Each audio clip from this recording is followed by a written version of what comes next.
kawan-kawan. Hari ini kita belajar cara sihat dan sopannya.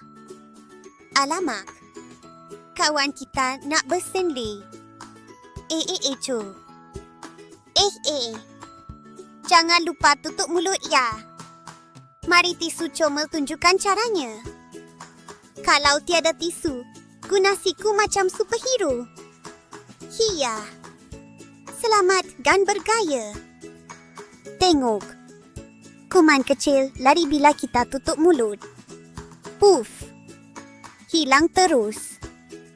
Kalau bersin atau batuk, tutup mulut, jangan peluk. Guna tisu atau siku, kita sihat, semua gembira selalu. Ingat ya kawan-kawan. Tutup mulut, kita jaga diri dan semua. Bye-bye.